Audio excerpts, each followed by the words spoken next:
Padre, te agradecemos por poder acercarnos a vos en oración. Te agradecemos porque nos escuchás por medio de tu Hijo, porque nos amás, Señor, y cada aspecto de nuestra vida es importante delante de ti, Señor.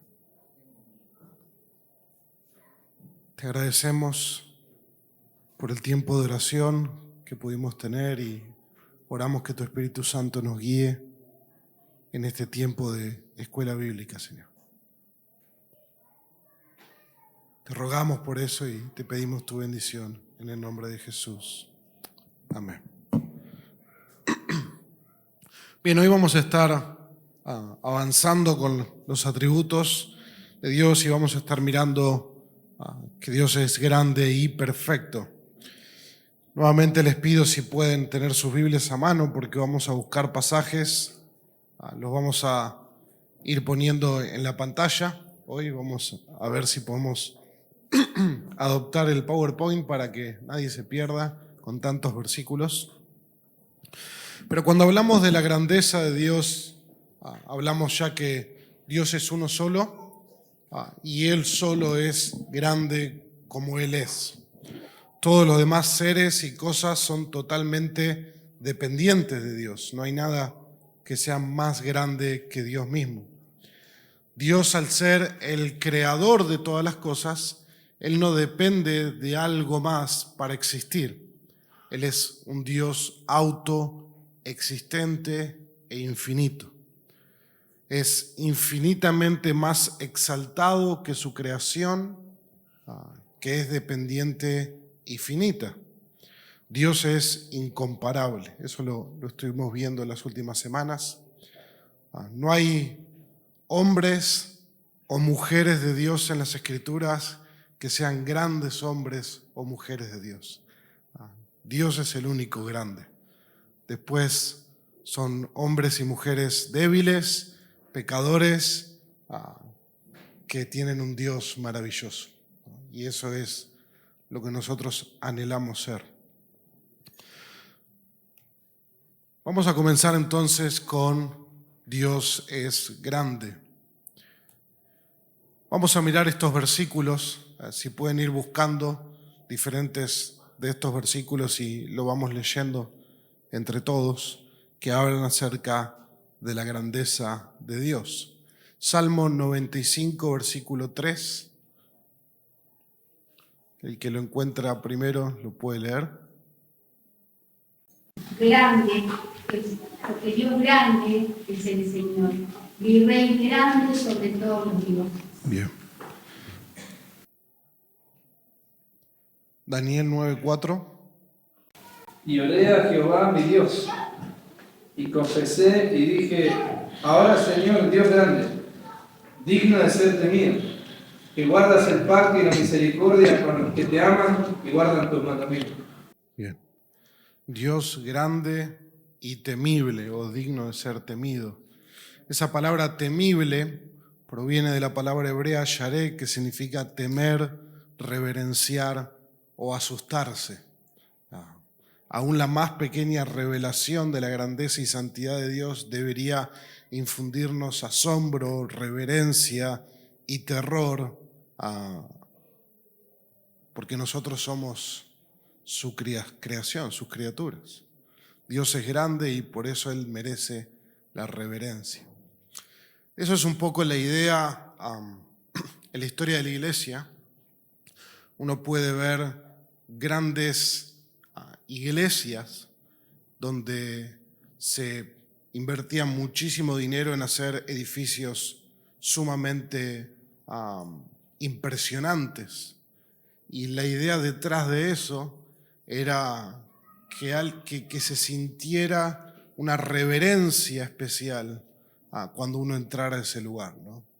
Y bueno, uno puede entrar con cualquier tipo de corazón, el edificio sigue siendo lindo. Yo siempre digo, ¿por qué no me regalan una de esas catedrales católicas y las refaccionamos? Pues son preciosos los lugares eso. Pero la idea es que la reverencia finalmente es algo del corazón. Dios no está en ese lugar. Lo vimos la semana pasada. El templo de Dios es su pueblo, no un lugar físico, ¿no? Entonces, cuando el pueblo de Dios se congrega para adorar a Dios, para invocar el nombre del Señor, que es lo que nosotros hacemos, debemos estar marcados por reverencia, por un temor reverente. Y creo que eso es algo que debemos reenfatizar nosotros como cristianos en este tiempo, ¿no? Donde vivimos en una cultura donde cada uno cree que puede expresar las cosas como quiera, hacer lo que quiera, y que nadie puede vulnerar su derecho a expresarse como quiera. Bueno, nosotros pertenecemos a Dios y como el pueblo de Dios debemos vivir reverentemente delante de Él.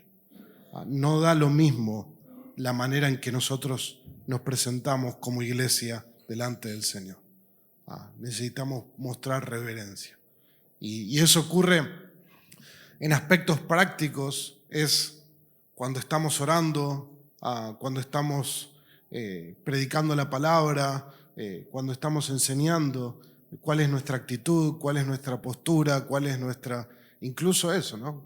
Cuál es nuestra postura, cuál es la manera en que valoramos ese tiempo y ese espacio. Entonces Dios es un Dios grande, es digno de ser temido, y si nosotros creemos por la fe que Dios está presente en medio de la reunión de su iglesia, entonces debemos manifestar esa reverencia al Señor. Salmo 104, versículo 1. Dirige alma mía a Jehová, Jehová Dios mío, junto estás en el espíritu. Amén. Te has vestido de esplendor y majestad. Tú eres muy grande, dice el salmista. Te has vestido. ¿Algunos de ustedes tienen la capacidad de vestirse de esplendor y majestad? No. El Señor es un Dios grande, majestuoso, esplendoroso. No están hablando de simplemente que Dios se puso una vestimenta porque Dios es espíritu. Entonces, ese vestirse de esplendor y majestad lo que hace es revelar la gloria de sus atributos, de su persona. Esa es la idea del salmista. A diferencia de los hombres, Dios no tiene ninguna necesidad de añadir algo a sí mismo para hacerse más grande o más hermoso. Su grandeza y hermosura son perfectas. Dios no necesita maquillarse, Dios no necesita ponerse un vestido en particular. Dios es por sí mismo grande, glorioso, esplendoroso, majestuoso. Ese es nuestro Dios. ¿Cómo se describe la grandeza de Dios en el Salmo 145, versículo 3? Alguien que pueda leer ese versículo. Grande es el Señor y digno de ser alabado en gran manera, y su grandeza es inescrutable. Su grandeza es inescrutable. ¿Qué significa la palabra inescrutable?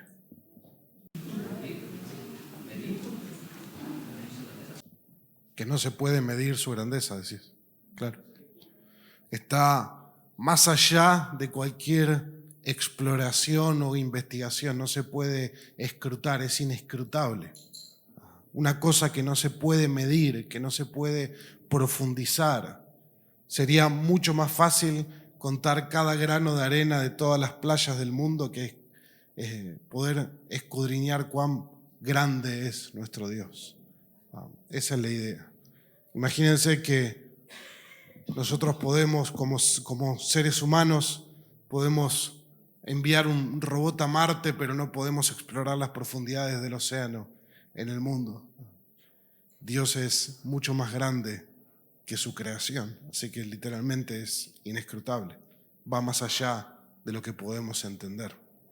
¿Qué afirman las siguientes escrituras acerca de la grandeza de Dios y cómo se contrasta al único Dios verdadero con todos los demás dioses falsos? Tenemos 4 pasajes en los Salmos. Si pueden ir buscando. Salmo 77, 13. ¿Alguien lo tiene?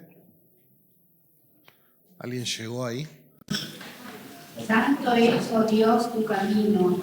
¿Qué Dios hay grande como nuestro Dios? ¿Qué Dios hay grande como nuestro Dios?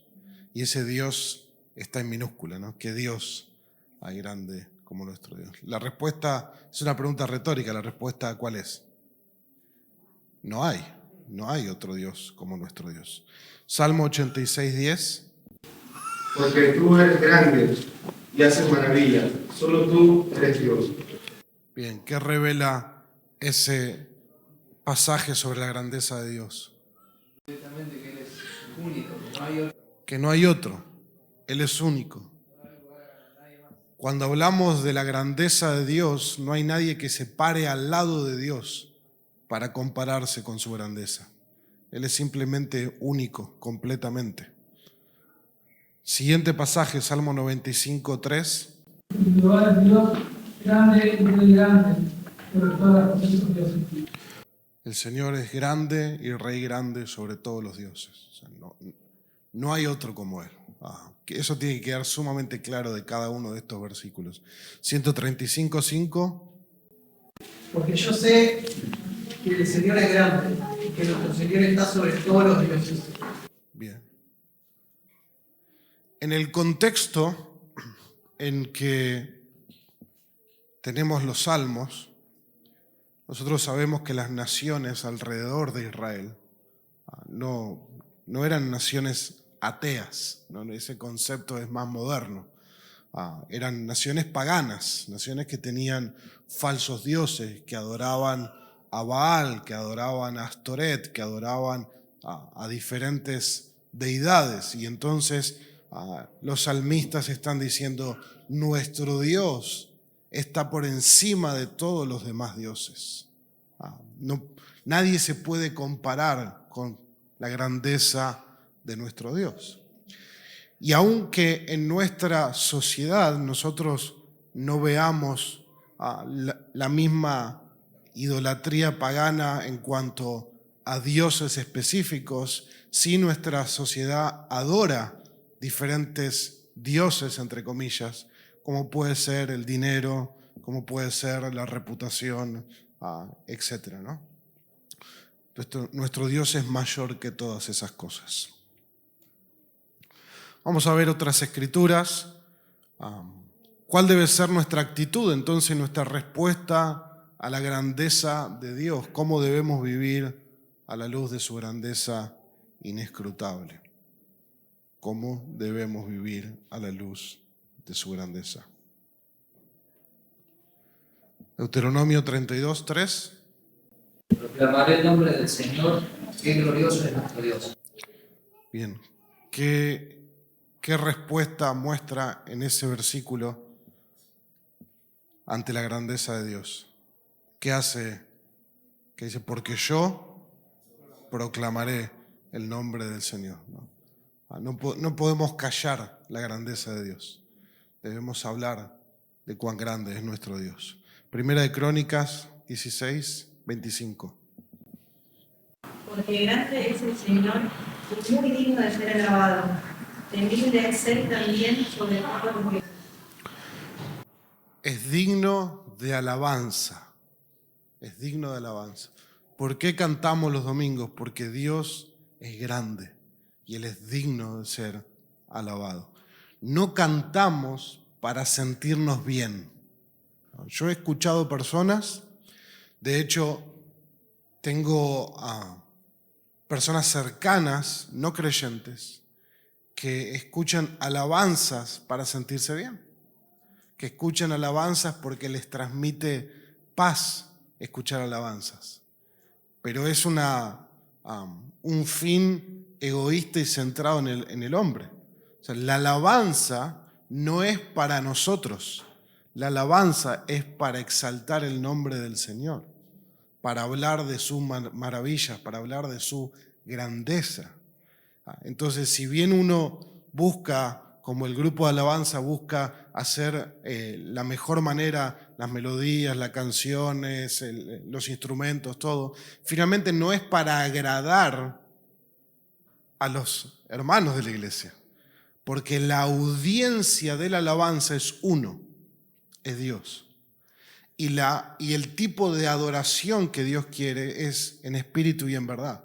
Entonces nosotros cantamos canciones juntos, pero la adoración finalmente es de nuestro corazón hacia el Señor. ¿Por qué nosotros podemos cantar mecánicamente como quien canta el arroz con leche? O sea, uno puede cantar por cantar y eso no significa que está alabando a Dios. Uno puede poner un CD, bueno, uno puede poner en la computadora YouTube, Spotify y poner alabanzas y no por eso está alabando a Dios. Cuidado con pensar que solamente por escuchar una alabanza estoy alabando a Dios. No podemos derivar eso a otro. Es parte de nuestra responsabilidad. Dios quiere que nosotros cantemos alabanzas a su nombre.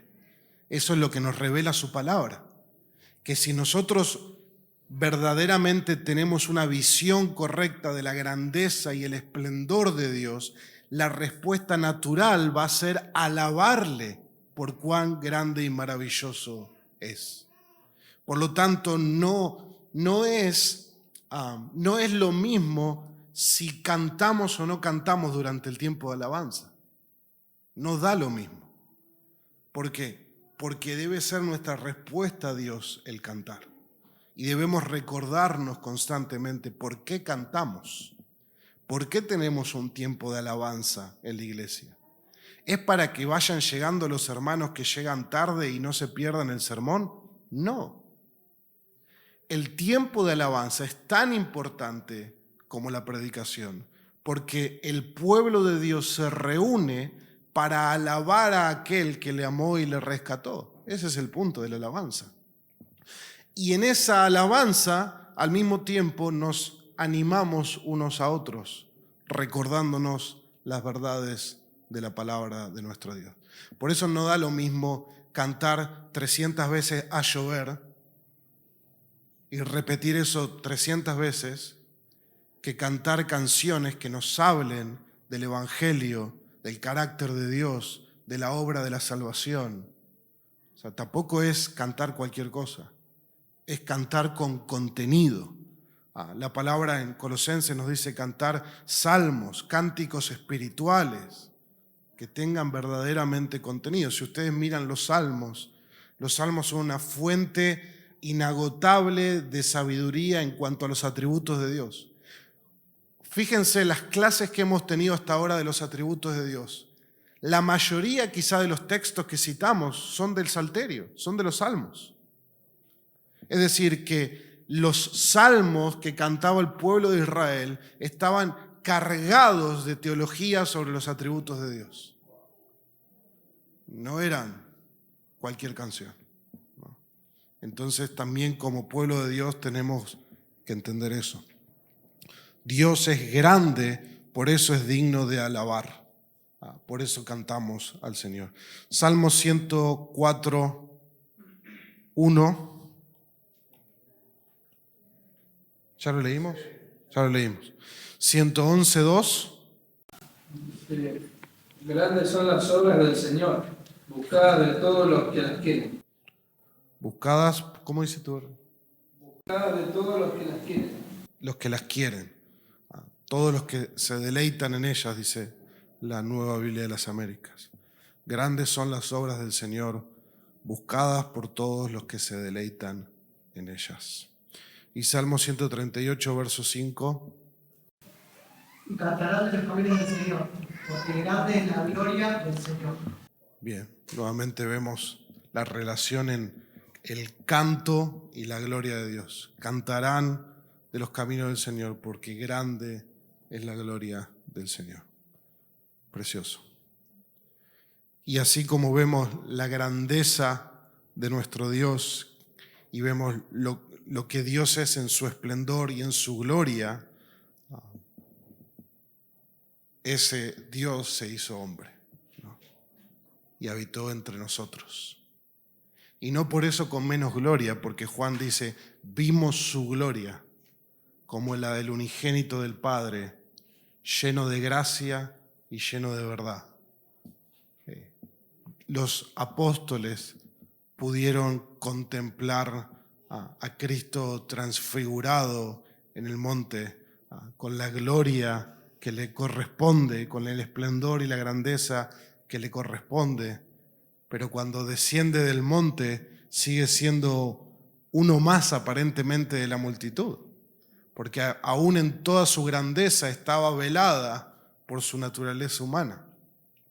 Por eso Isaías dice que no hay nada en él para que le deseemos, Isaías 53. O sea, por eso es que en el jardín del Getsemaní Jesús tiene que decir que Él es Jesús, porque no había algo que lo diferenciara claramente. Por eso Judas dice, al que yo bese, ese es. ¿Por qué? Porque parecía un judío más del resto. Entonces vemos el misterio y la maravilla de la encarnación. Que este Dios grande, digno de ser alabado, temido, majestuoso, lleno de esplendor, se hace hombre y mora en medio de su pueblo. Juan utiliza la palabra en versículo 16 del capítulo 1 cuando dice, y el verbo se hizo carne y habitó entre nosotros. La palabra habitar es la misma que utiliza la Septuaginta, la versión griega del hebreo, para el tabernáculo. Hizo su tabernáculo entre nosotros, hizo su morada entre nosotros. Es increíble ver cómo Cristo habita en él, como dice Colosenses, toda la plenitud de la deidad, porque es perfectamente Dios y perfectamente hombre. Bien, preguntas, comentarios. Seguimos. Bueno, veamos, Javi. Lo que quería recomendar respecto a la posibilidad de la arqueología de los salmos, son tres tomos grandísimos que se llaman Tesoro de David, que es de la editorial Play, que yo se los recomiendo, son unos librazos. De Spurgeon. Claro, y está toda la vida y toda la Biblia resumida en lo que es los salmos. Lo recomiendo porque es El Tesoro de David, de editorial Clia. Dios es perfecto. Las Escrituras nos enseñan sobre la perfección de Dios. Que Dios es perfecto quiere decir que es completo, que no le falta nada, que no tiene ninguna imperfección, error, falencia. No es solamente moralmente perfecto, sino que perfecto en cada aspecto de lo que Él es y de lo que Él hace. Cada cosa que Dios es y Dios hace, no hay ninguna posibilidad de defecto alguno en Dios. Y la perfección de Dios tiene implicaciones para nosotros. Nos asegura que Dios no cambia porque Él es perfecto. Él no puede mejorar porque ya es perfecto. Dios no tiene un margen para ser mejor Dios, porque Él ya es perfecto. Y Él no puede disminuir porque dejaría de ser perfecto. Nos asegura que Dios es digno de toda nuestra confianza. Su perfección, ahí radica nuestra confianza. ¿Por qué Dios es fiel? Porque Él es perfecto. ¿Por qué Dios es justo? Porque Él es perfecto. O sea, los atributos de Dios son como cuando uno mira, nunca tuve un diamante grande en la mano, pero imagínense un diamante grande, y uno empieza a mirar cada cara o faceta del diamante, pertenece al mismo diamante, pero cada una de esas facetas nos muestra algo distinto, un brillo distinto de Dios. Los atributos de Dios pudiera compararse como esas caras de un diamante que nos muestran una perfección distinta de Dios o nos muestran un brillo distinto de su grandeza y su gloria. Por eso los atributos de Dios también son llamados las perfecciones de Dios, las perfecciones divinas. Y una de las cualidades de sus atributos es que son el uno al otro, no se contradicen, sino que se suman el uno al otro. Por ejemplo, su justicia es perfecta. Su justicia es santa. Entonces, todo lo que Dios es, a sí mismo se le puede adjetivizar con los demás atributos de Dios. Su justicia es amorosa, su santidad es perfecta, su santidad es infinita, su grandeza es infinita, y así sucesivamente podemos ir intercambiando los atributos de Dios. Bien, sus obras son perfectas. ¿Qué nos enseñan las siguientes escrituras acerca de la perfección de las obras de Dios? Busquemos esos pasajes. Deuteronomio 32, 3 y 4. Creo que habíamos leído el 3, pero ahora es junto con el versículo 4. Porque yo proclamo el nombre del Señor, atribuyan grandeza a nuestro Dios, la roca, su obra es perfecta, porque todos sus caminos son justos, Dios de fidelidad y sin injusticia, justo y recto es Él. Bien. ¿Cómo es su obra? Conforme a ese versículo. Perfecta. Su obra es perfecta. Todo lo que Dios hace es perfecto. No hay error alguno en lo que Dios obra. Y eso es interesante porque cuando hablamos de la cruz de Cristo, estamos hablando del perfecto plan de Dios, la perfecta obra de redención que Dios lleva a cabo en la cruz. Y eso es lo que después el apóstol Pedro va a revelar en su primer sermón del libro de Hechos. Esto que ustedes hicieron fue el plan predeterminado de Dios. Entonces, Dios ya tenía todo eso calculado al detalle de cómo iba a morir su hijo. Por lo tanto, vemos que la obra de Dios es perfecta. Salmo 18, versículo 30 al 31. En cuanto a Dios, su camino es perfecto. La atesorada es la palabra del Señor. Él es escudo a todos los que a Él se acogen. Pues ¿quién es Dios fuera del Señor? ¿Y quién es roca si no solo nuestro Dios? Su camino es perfecto. Nuevamente vemos la perfección del obrar de Dios. Salmo 111, 7 al 8. Las obras de sus manos son verdad y justicia, fieles en todos sus preceptos. Son afirmados para siempre, escritos en verdad y rectitud. Bien. Las obras de sus manos, verdad, justicia, fiel, afirmados para siempre. Vemos la perfección del obrar de Dios. Y Eclesiastés 3, versículo 14. He entendido que todo lo que Dios hace, esto será perpetuo. Sobre aquello no se añadirá, ni de eso se disminuirá. Y lo hace Dios, para que delante de Él teman los hombres. Ahí tenemos una aplicación de cómo debe ser nuestra respuesta a la perfección de Dios. Temor santo, temor reverente a nuestro Dios. Entender los atributos de Dios deben producir en nuestra vida un temor reverente delante de quien estamos, ¿no?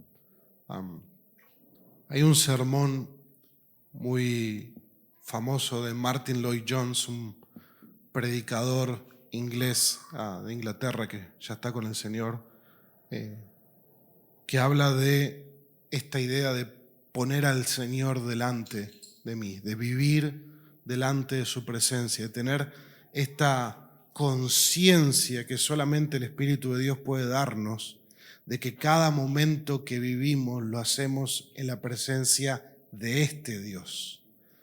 Muchas veces el pecado se va a aprovechar de nuestra falta de meditación en la grandeza de Dios y nuestra falta de meditación en su presencia para tentarnos a pecar, como si Dios no estuviera presente ahí y como si no fuera este Dios quien estuviera presente ahí. Por lo tanto, una de las maneras en que podemos nosotros huir de la tentación es meditando en los atributos de Dios, meditando en el carácter de Dios, meditando en la grandeza, en la santidad de Dios. Cuando la mujer de Potifar quiere tentar a José. ¿Qué es lo que dice José? ¿Alguien lo recuerda? ¿Cómo va a hacer algo así ante Dios? Él tenía presente a Dios. Dios estaba en su mente y en su corazón cuando la tentación llegó. ¿Qué pasaría si cuando la tentación llega a nosotros, nuestra mente está cautiva y llena por Dios mismo? Pudiéramos huir más fácil de la tentación como José, ¿no? Cuando Satanás llevó a Jesús al desierto, la mente de Jesús estaba inundada de la palabra de Dios. Y citando vez tras vez pasajes de Deuteronomio, lo puso en su lugar a Satanás. Necesitamos, hermanos, meditar en la obra de Dios, meditar en el carácter de Dios, meditar en la palabra de Dios, para que estemos firmes ante la tentación, ante los dardos del enemigo. ¿No es acaso lo que plantea Pablo en Efesios 6 con la armadura del cristiano? Tener el escudo de la fe, la espada de la palabra de Dios, el casco de la seguridad de la salvación para afrontar los dardos del enemigo. Amén. Necesitamos eso. Seguimos con la perfección de las obras de Dios. Según las siguientes escrituras, ¿cómo debemos responder a esta verdad? Salmo 92, versículo 4. Porque tú, oh Señor, me has alegrado con tus obras. Cantaré con gozo ante las obras de tus manos. ¿Cómo debemos responder entonces? Con gozo, con alegría, con cantos. Santiago dice, si alguno está alegre, ¿qué tiene que hacer? Cante alabanzas, ¿no? Tenemos una respuesta a la obra de Dios. Salmo 107, versículo 22. Ofrezcan también sacrificios de acción de gracias y hablen de sus obras con canto de júbilo. Sacrificios de acción de gracias y proclamar sus obras con cánticos de júbilo. Interesante todas las menciones que tenemos al canto como una respuesta a la grandeza de Dios. Así que hoy la alabanza va a escucharse por todo Lanús, me imagino. Siguiente pasaje, Filipenses capítulo 2, versículos 12 y 13. Así que, amados míos, tal como siempre han obedecido, no solo en mi presencia, sino ahora mucho más en mi ausencia, ocúpense en su salvación con temor y temblor, porque Dios es quien obra en ustedes tanto el querer como el hacer, para su buena intención. Bien. Si la obra de Dios es perfecta, si Dios obra en nosotros el querer como el hacer, lo que debemos hacer es ocuparnos de nuestra salvación con temor y temblor. Buscar vivir una vida santa, buscar obedecer al Señor, confiar en los caminos de Dios, confiar en la palabra de Dios. El último versículo es el mismo, ahora me estoy dando cuenta que está repetido. Pero la importancia de, fíjense que el texto no dice preocúpense de su salvación, no, dice ocúpense en su salvación. ¿Cómo como creyentes nos ocupamos de nuestra salvación? Bueno, en el contexto, la obediencia a la palabra de Dios. Esa es la manera en que nos ocupamos de nuestra salvación con temor y temblor. Con temor y temblor, ¿por qué? Porque es delante de Dios que vivimos, delante de un Dios que es digno de ser temido por su grandeza.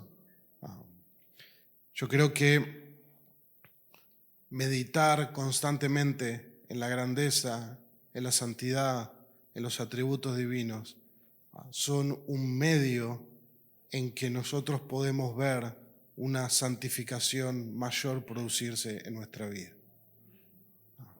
Estás luchando con un pecado, no ves avance en tu vida, bueno, dedicarle tiempo a meditar en los atributos divinos, en la santidad de Dios. Hay libros, hermanos, excelentes. Hoy me comentaba un hermano que va a empezar a estudiar más los atributos de Dios, más allá de lo que se ve en esta clase. Hay libros de A.W. Tozer, A.W. Pink, hay libros de Thomas Watson, un puritano que habla de los atributos divinos. Hay un montón de recursos gratuitos para poder estudiar de los atributos de Dios. Juntarse con un hermano a leer un libro, a compartir lo que leyeron, aunque sea por una videollamada de WhatsApp, lo que sea. Es ser creativos, pero imagínense lo que pasaría si cada uno de los que estamos presentes empezamos a dedicar tiempo durante la semana a meditar en los atributos de Dios. Veríamos la iglesia crecer y madurar. La voluntad de Dios es perfecta, entonces pasamos de las obras de Dios perfectas, la voluntad de Dios perfecta. ¿Cómo se describe la voluntad de Dios en Romanos 12:2? ¿Alguien lo sabe de memoria? Buena, agradable y perfecta. Buena se refiere a lo que es excelente, honorable, agradable, útil, algo que promueve nuestro bienestar espiritual, algo que resulta en gozo y alegría. Agradable se refiere a lo que es aceptable, aprobado y complacencia. Y perfecta se refiere a lo que está completo sin que le falte nada. Esa es la voluntad de Dios. Está fundada en su carácter, por eso es perfecta. Porque la voluntad de Dios no existe fuera de Dios mismo, porque es la expresión de su deseo, de su voluntad, de lo que Él ha determinado. El propósito y el plan de Dios para nosotros son dignos de nuestra absoluta confianza. ¿Por qué debo obedecer a Dios y por qué no debo obedecer a mis deseos, mi corazón o lo que otra persona quiere para mí? Bueno, porque la voluntad de Dios es perfecta. Todos los otros no. Es así de simple. Creo que es el pastor Miguel Núñez que una vez lo escuché decir, la vida cristiana, vivir la vida cristiana es algo sumamente sencillo de entender. Es muy simple de entender. Dios dice que obedezcas algo y vos tenés que obedecerlo. Nada más.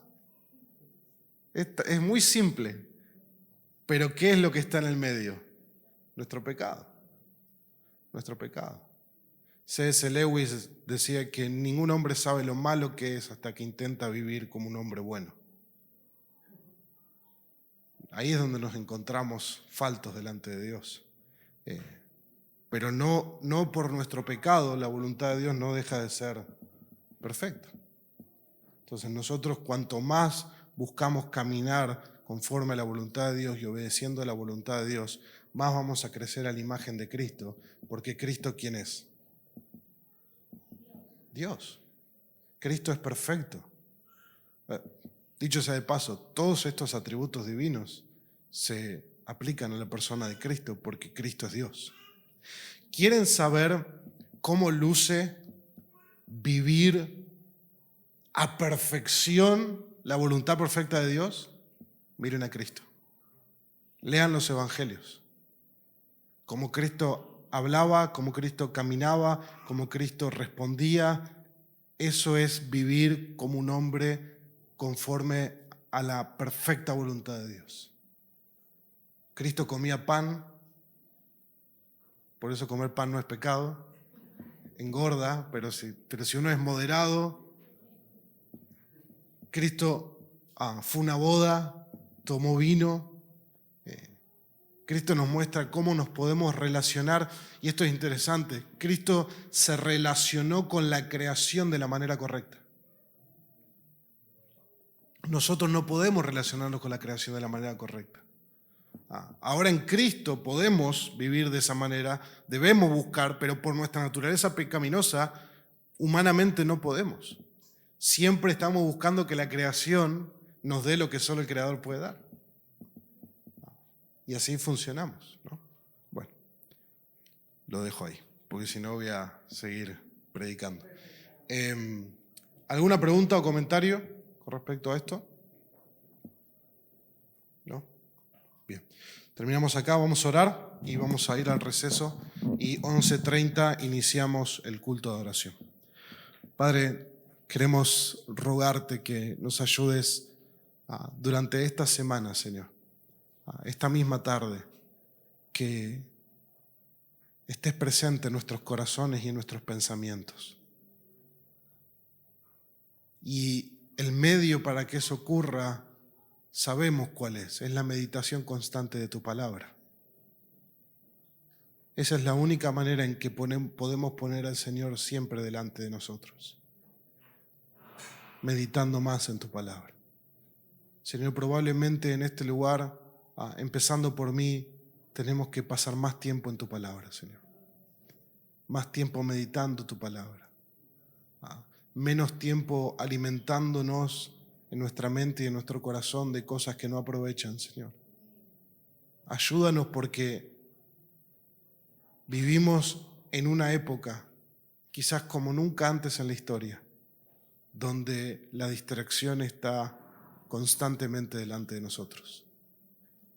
Por lo tanto, te pedimos que podamos meditar en tu palabra y que ese meditar en tu palabra nos haga, Señor, caminar en obediencia, nos haga vivir más a la imagen de aquel que vivió tu palabra perfectamente y fue a morir en la cruz para que su justicia fuera la nuestra. Nosotros no queremos obedecerte para ser aceptados por vos, Señor. Te obedecemos porque fuimos aceptados por vos, por la persona de Cristo. Es por gracia que somos salvos, Señor. Pero esa gracia es el poder de Dios que nos habilita y nos ayuda a vivir una vida santa. Señor, te necesitamos y te lo pedimos en el nombre de Jesús. Amén y amén.